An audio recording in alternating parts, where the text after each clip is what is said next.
History made. Filipino teen sounds like Elvis. Judges lose control on AGT 2025. The stage lights were blinding, but 16-year-old Aiden Reyes didn't blink. He stood at the center of the America's Got Talent stage with trembling hands and a single thought looping in his mind. This is for Mom. Back home in Alo, his mother was watching from a tiny living room, praying harder than she ever had before. Aiden wasn't just here to sing. He was here to honor the woman who sacrificed everything so he could dream. Growing up, Aiden had never imagined people would compare his voice to Elvis Presley's. He simply sang to comfort others. He sang to calm his nervous little sister before school. He sang at the hospital when his mother's health faltered. He sang to neighbors who had lost loved ones, believing that a kind voice could help heal a hurting heart. Music wasn't about fame. It was about helping people breathe again when life felt heavy. When Simon Cowell asked him why he chose an Elvis song, Aiden took a slow breath. Because Elvis made people feel hope. And right now I want to give that back. His voice cracked and for a moment the entire theater fell silent. The music began soft, suspenseful, almost fragile. Aiden opened his mouth and the first note floated out like a warm breeze across a quiet night. Deep, golden, heartbreakingly familiar. Gasps erupted across the audience. One judge grabbed her chest. Another stood up instantly. Simon's eyebrows shot up in disbelief, as if he had just witnessed something impossible. But it wasn't just the Elvis tone that stunned the room. It was the soul inside it. Gentle, aching, full of gratitude. Aiden sang, "Can't Help Falling in Love." Not like a tribute, but like a prayer. And just as the audience began to settle into the magic, something unexpected happened. Halfway through the song, Aiden suddenly stepped back from the mic. The band stumbled. The audience froze. Simon leaned forward. Aiden swallowed, blinking rapidly. "I'm sorry," he whispered. Can I say something?"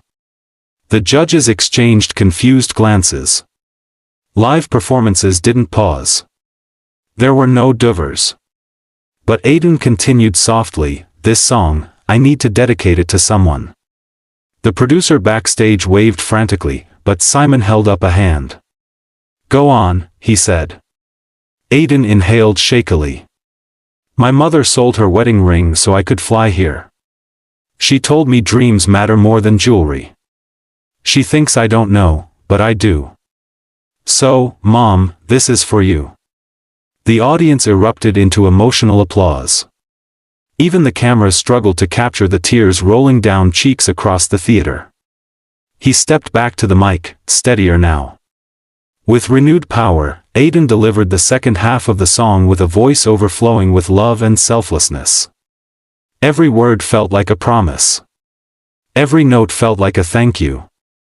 Even the stage light seemed to soften around him, as if the universe itself wanted the moment to shine a little brighter. Then came the final note, long, trembling, impossibly beautiful. The crowd exploded. People screamed, cried, held their heads in disbelief. One of the judges slammed the table. Another shouted, "No way." The audience chanted his name. The energy felt like an earthquake. But Aiden didn't celebrate. Instead, he looked up toward the camera, eyes shimmering. "This moment," he said, "isn't mine alone. It belongs to my mom and to everyone who chooses kindness over comfort." The judges stood, every single one of them. Heidi wiped her tears. Sophia covered her mouth. Howie clapped like he was witnessing history. And then, without hesitation, Simon Cowell did something he rarely did. He walked around the table, approached the golden buzzer, and placed his hand on it. "You didn't just sound like Elvis," he said. "You showed the heart of someone who understands why music exists to lift others, and that is greatness." He slammed the golden buzzer.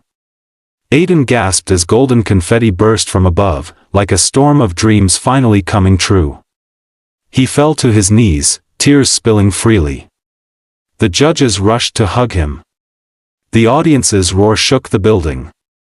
But the most emotional moment came when the backstage screen lit up. Aiden's mother appeared on video call. Her face covered in tears. "Anik," she whispered, voice trembling. "You made history." Aiden reached for the screen as though he could touch her. "No, Mom," he murmured. "We made history." In that moment, the world didn't see a talented teen or an Elvis sound alike. They saw a son honoring the woman who believed in him when no one else did. They saw the power of sacrifice, love, and kindness. They saw what humanity looks like at its best.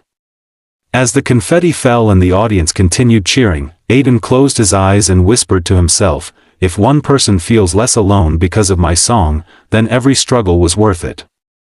And just like that, the world didn't just witness an audition. They witnessed a reminder. Greatness isn't measured by fame or applause.